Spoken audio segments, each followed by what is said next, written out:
Lagi na lang yata kayo magkasama ng asawa ko, ah.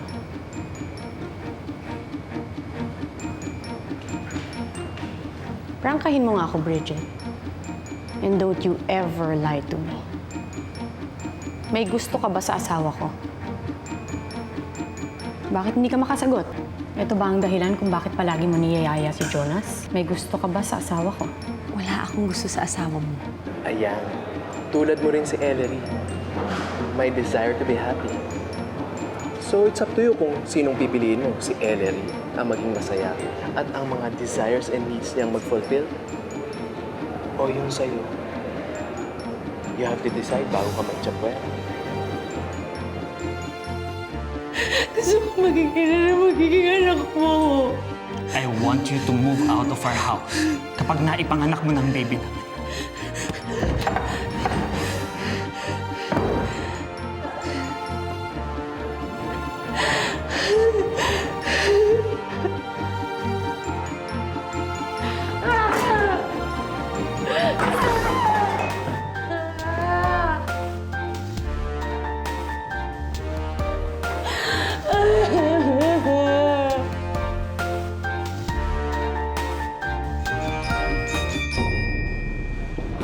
Pare, siguro desperado na si Bridget, kaya niya naluhan. Nagigilty nga ako kay Ellery eh. Kasi hindi ko sinasabi sa kanya kung ano yung ginagawa ng kinakapatid niya. Pare, hindi mo talaga pwedeng sabihin yun. Kasi mag-aaway lang sila ni Bridge eh. Eh, hindi mo naman siya pwedeng palayasin kasi nasa tiyan niya yung anak mo. So, no choice ka, bro. Kailangan mo siyang iwasan. Parang hirap nun. Hindi mo magkakasama kayo sa bahay. Di ba? Parang ilangan yun, bro. Wala ka sa akin.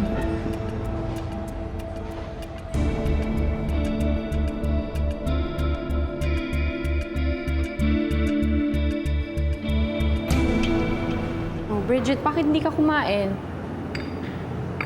Wala akong gana. Tsaka nag-lunch naman ako kanina.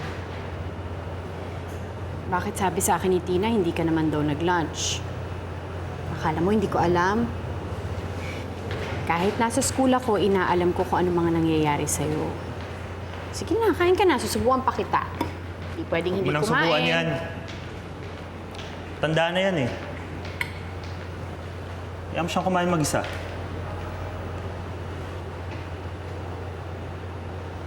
Ito naman, nagselos naman yung asawa ko. Sige na, buka na rin. Bili. Kain ka na rin, ha? Subuan ko kayong dalawa. Sarap Kapag hindi to. mo ako sinubuan, hindi ako kakain. Hayaan niyo na lang magutom ang anak niyo. Ano ka ba naman, Bridge? Huwag ka naman ganyan. Sige na, susubuan na kita, ha?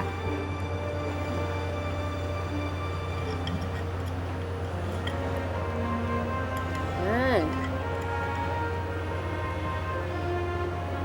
Sige na. Diba? Sarap.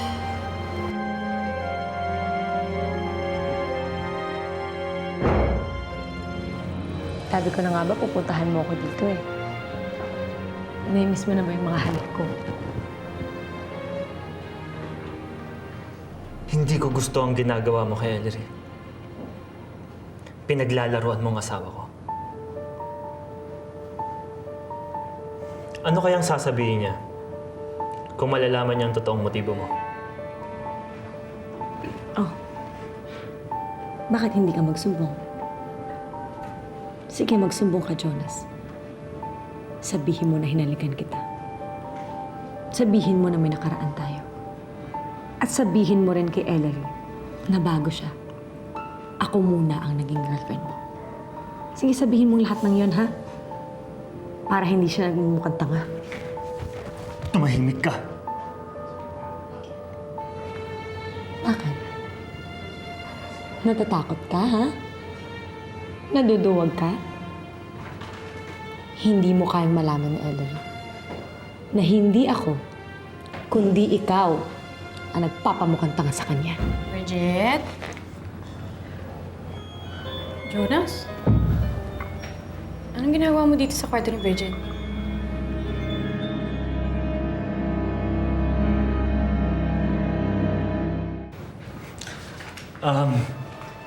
Wala. I was just checking on Bridget. Pareho kayo nitong asawa mo, no? Makulit. Palaging chinecheck kung okay lang ako at yung baby. Dala ko yung vitamins mo. Halika, painumin na kita.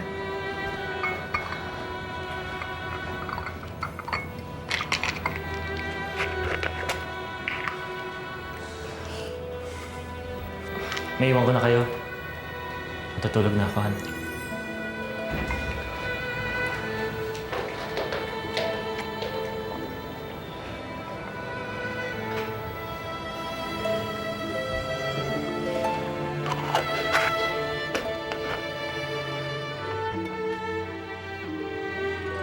Hindi ko alam kung napapraning lang ako, pero that night, I felt like something was going on between Bridget and my husband. So you mean sa tingin mo, may affair sila? No. Kadiri ka naman.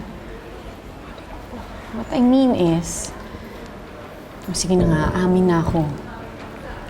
Nagselos ako that night. Hindi ko alam kung bakit, but I felt like something was stabbing me nung nakita ko silang magkasama sa kwarto.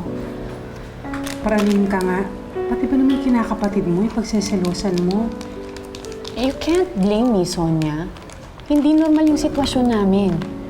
Mag-asawa nga kami ni Jonas, pero iibang babae ang nagdadala sa baby namin. Kaya nga nagigilty ako eh. Kasi wala silang kamalay-malay sa nararamdaman ko. Hindi fair sa kanila na nag-iisip ako ng ganito. And I don't like this feeling. Alam mo, true ka dyan, sis. Nakakasiwa naman kasi talaga yung sitwasyon mo eh.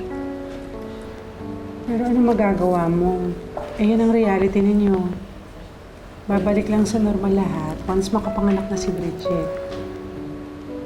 Yun na nga lang ang sinasabi ko sa sarili ko para maging kalmado ako eh. Na magiging normal din ang lahat kapag si Jonas, ako at ang baby namin na magkasama sa bahay. Kami na lang. Eh, ang tanong, kailan ba manganganak si Bridget? Nang sa ganon, wala na siya sa bahay niyo at di ka na magsiselos.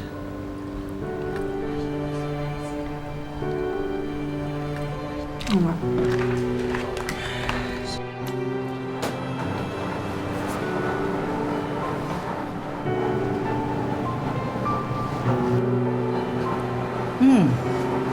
She's due to give birth anytime soon. Mamaya bibigyan ko kayo ng tips para malaman niyo yung signs kung if she's in labor. Sige po, Dok. Kamusta naman po yung baby? Malusog naman po ba siya? Wait, I'm still checking her. Her? Ibig sabihin, babae po magiging anak namin? Yes, it's a girl. And she's so healthy.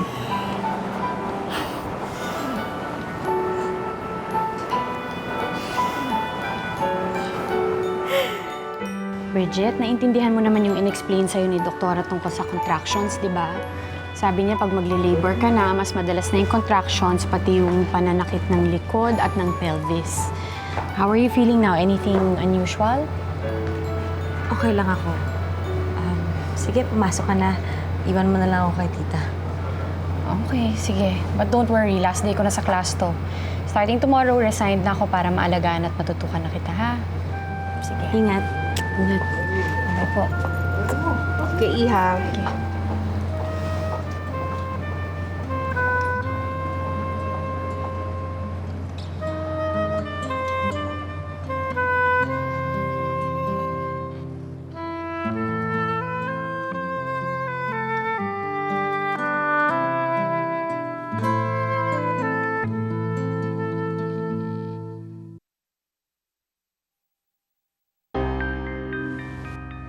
Bakit?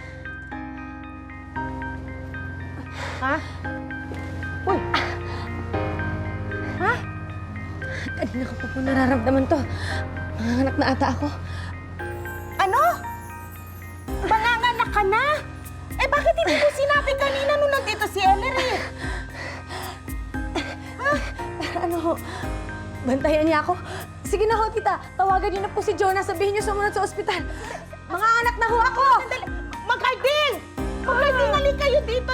Dali nyo na kami sa ospital. Manganganak na si Bridget. Pambihira kang bata ka. Ano ka ba? Isusugal mo ang buhay mo dahil sa Sana kanina mo pa sinabi, delikado yan. Sus! Sige na. Tita Leila, saan ang ospital kayo? Sige, susunod ako kagad dyan. Oh, Aray, saan ka pupunta? Ano, pwede bang ikaw na munang bahala dito? Kailangan pumunta ng ospital manganganak na si Bridget. Aray, papunta na si Architect Ramil. Sige na, ikaw na munang bahala sa kanya ha. Sige. Sige, ingat ka.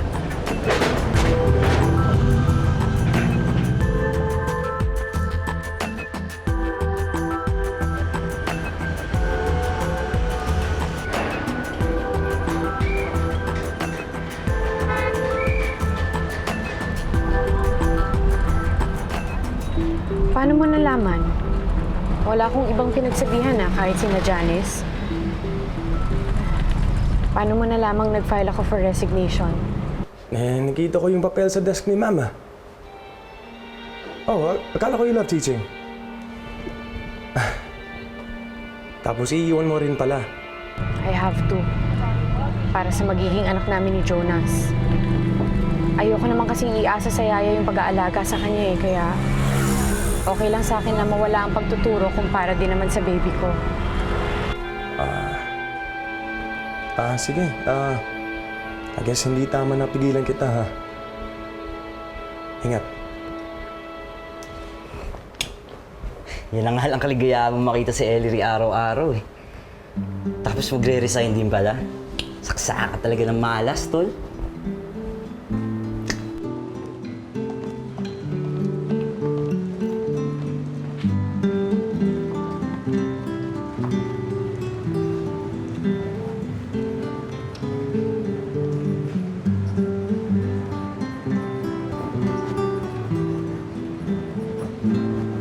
Hi po, Teacher Ellery. Hi, Bimbi! Bakit niyo po tinitingnan at school? Wala, mamimiss ko kasi yung school Lalo na kayong mga pupils ko. Bakit niyo po kami mamimiss? Alis na po ba kayo? Oo Kailangan ko na kasi alagaan yung magiging baby ko. Magiging baby niyo po? Paano po kayo magkaka-baby? Hindi naman po kayo pregnant.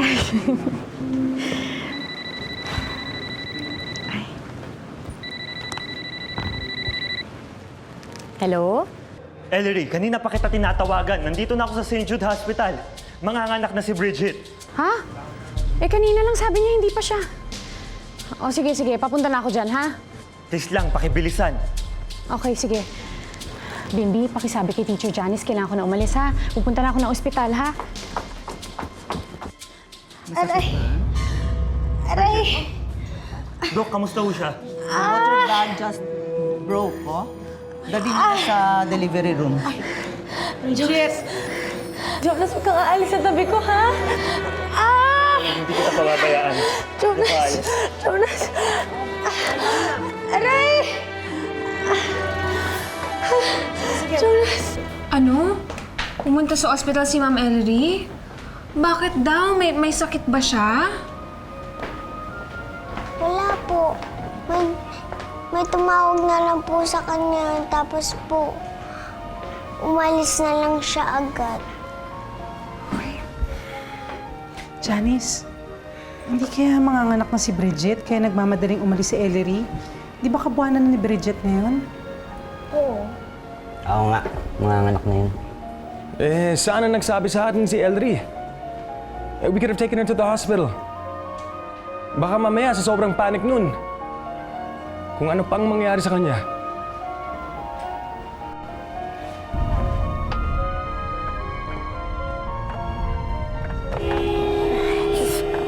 Manong! Ano ba naman to? Pakibilis naman po! Ay, Diyos ko. Ano naman?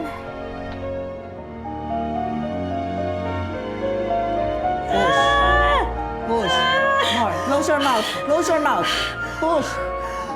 Push. More. Kaya mo. Hindi pwedeng hindi mo kayanin. Kailangan mong kayanin para sa baby ko. Please, Close Bridget. your mouth. Malapit na yan. Close your mouth. Ayan. Close your mouth. Shh! Blood pressure. Dok, ano nangyayari? Dok! Dok, ano hong nangyayari? Kamusta ang anak ko? Si Bridget! Okay lang. Take it easy. Kami bahala rito.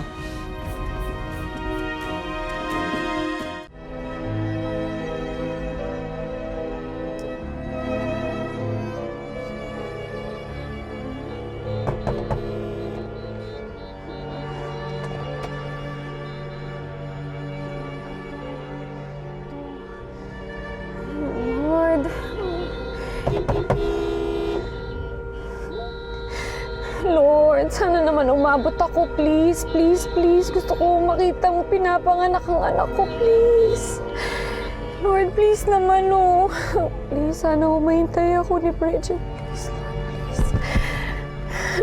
Please, Lord. Parang awa niyo na, Lord. Mom!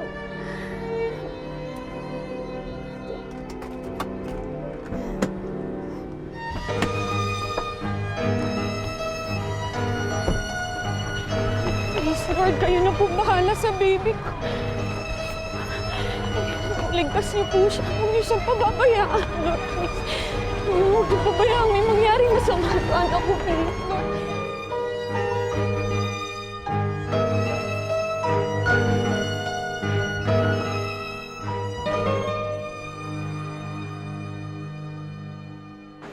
Jonas!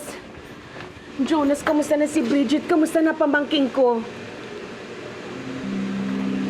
Hindi niya ho kinaya yung panganganak.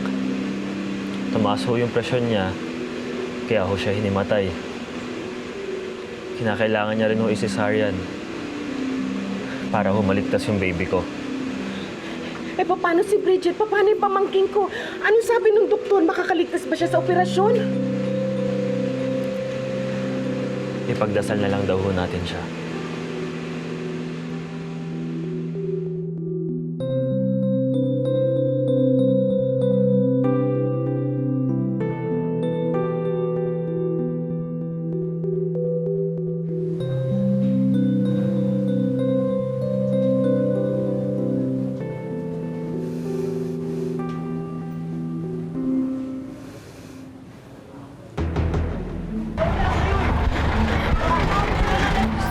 Gusto ko po siyang yakapin. Sana maabutan ko panganak sa kanya. Okay.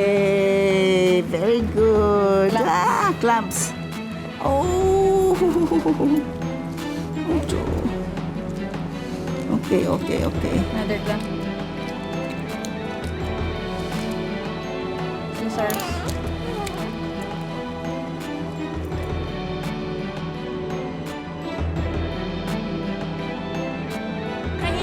Taxi!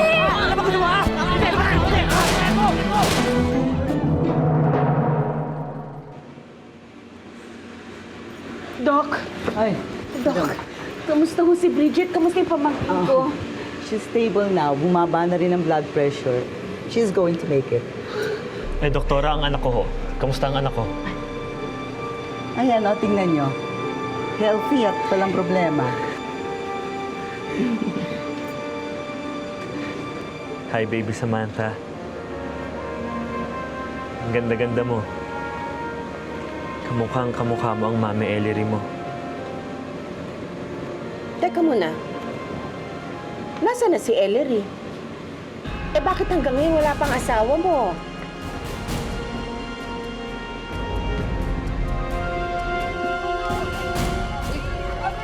Uy! Pare, emergency pare! Tama ka pare ha? Pare, ano yung nakasasa? Pare, tawag kayo emergency pare! Ito ka lang ha? Tawag kayo! Baka tumakbo ka!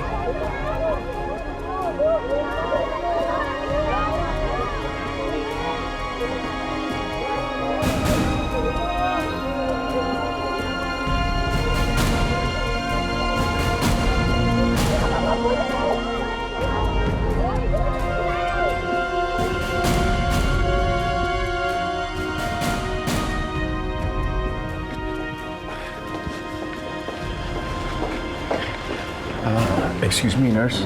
Kami si Mr. and Mrs. Martinez. Nakatanggap kami ng tawag dito. Ay, ako yun, sir, yung tumawag sa inyo. Yung kasing anak ninyo na disgrasya.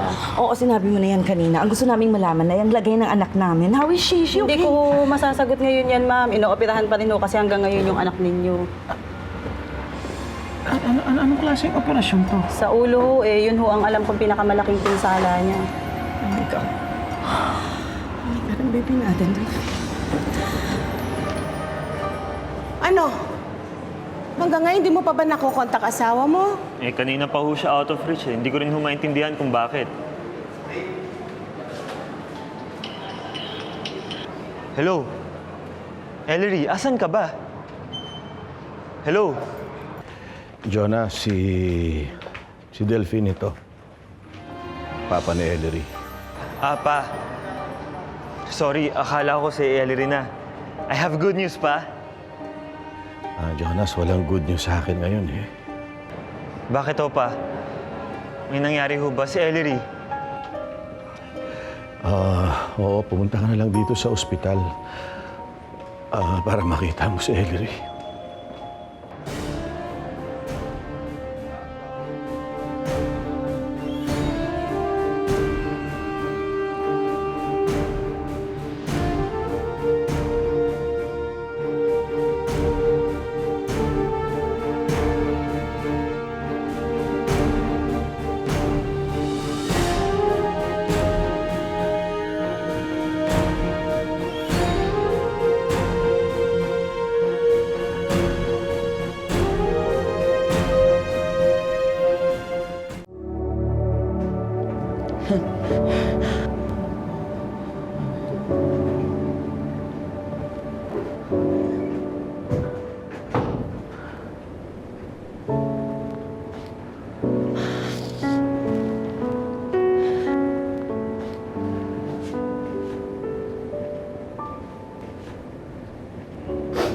Jonas.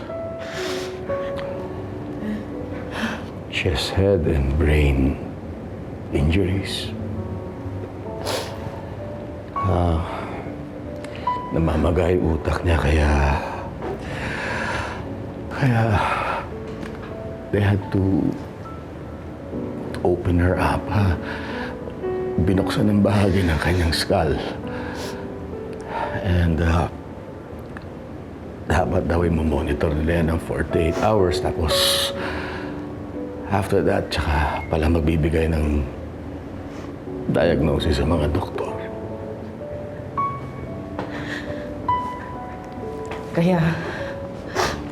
Kaya hindi namin alam kung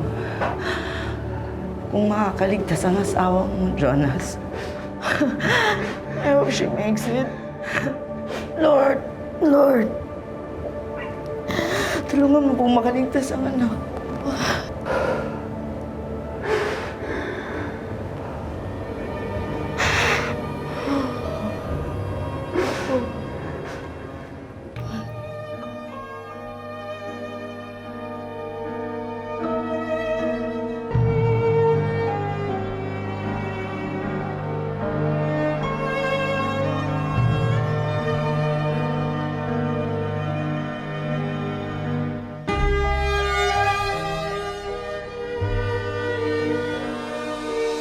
Naku, salamat sa Diyos. Gising ka na. Nasunod po pala ang gusto ni Ellery, ano? Samantha. Malas niya eh. Na-aksidente siya. Saan yung baby ko? Kinuha na mo siya ni Mr. Jonas Alejandro. Nakita mo? Hindi ka pa man magaling. Inalayo na ng Jonas na yun yung Samantha mo. Paano ka ngayon niya? Itsapuera ka. May sinabi na ba ho bang iba yung doktor? Dineclare na ng doktor na isang comatose patient si Ellery. Hindi niya alam kung kailan magigising si Ellery o kung magigising pa eh.